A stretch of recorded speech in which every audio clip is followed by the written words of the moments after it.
now Donald Trump has claimed that the White House, the FBI, has in fact raided his house in Mar-a-Lago.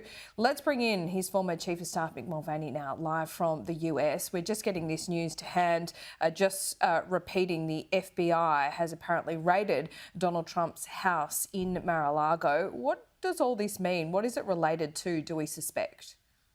Laura, yeah, it's amazing. I'm watching in real time here as well. Of course, I don't think it's been visually confirmed yet, but the New York Times is reporting that it's happening. So let's assume, for sake of discussion, the president's tweet about the raid is accurate.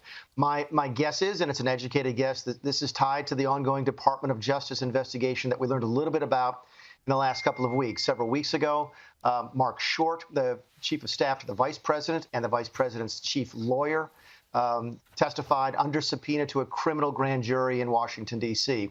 Late last week, the chief White House lawyer, Pat Cipollone, also testified.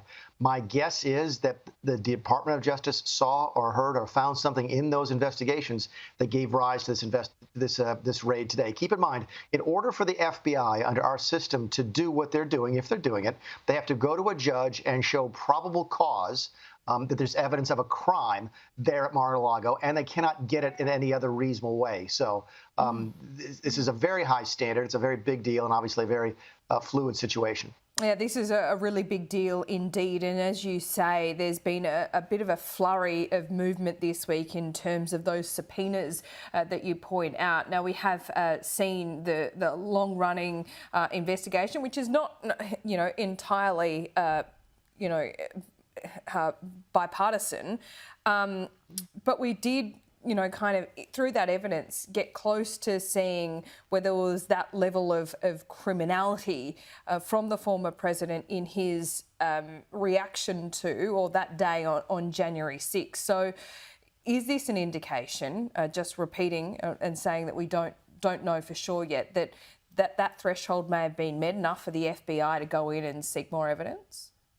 Right. Keep in mind, and this is important, two different investigations, two entirely different processes by two entirely different groups. The January 6th committee that you and I have talked about, that I testified since you and I have talked last time, that is a political process done by members of Congress in the Capitol on Capitol Hill. The biggest penalty they could probably do is punish you politically. There's no real teeth to it.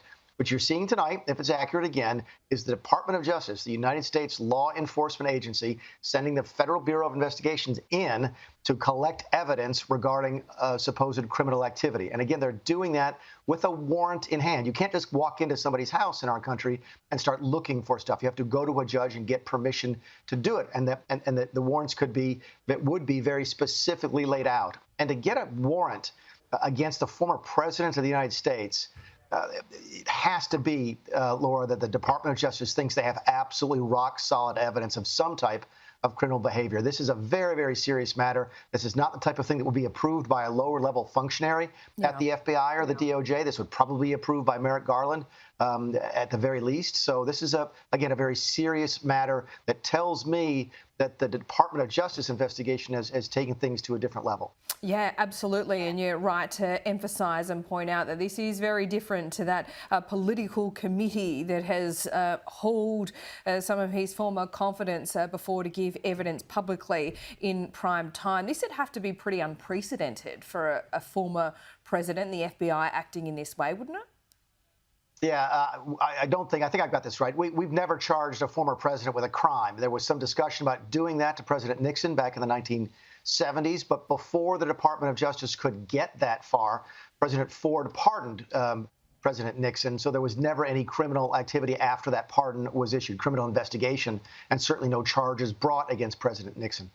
Certainly a criminal warrant has never been executed against a former president. So, yeah, this is unprecedented at very many levels, which, again, just reaffirms, in my mind at least, knowing a little bit about how the Department of Justice works, knowing a little bit about Merrick Garland, this is not the type of thing that would have undertaken lightly. They know the political pressure they're going to come under because of this. They know the scrutiny they're going to come under because of this.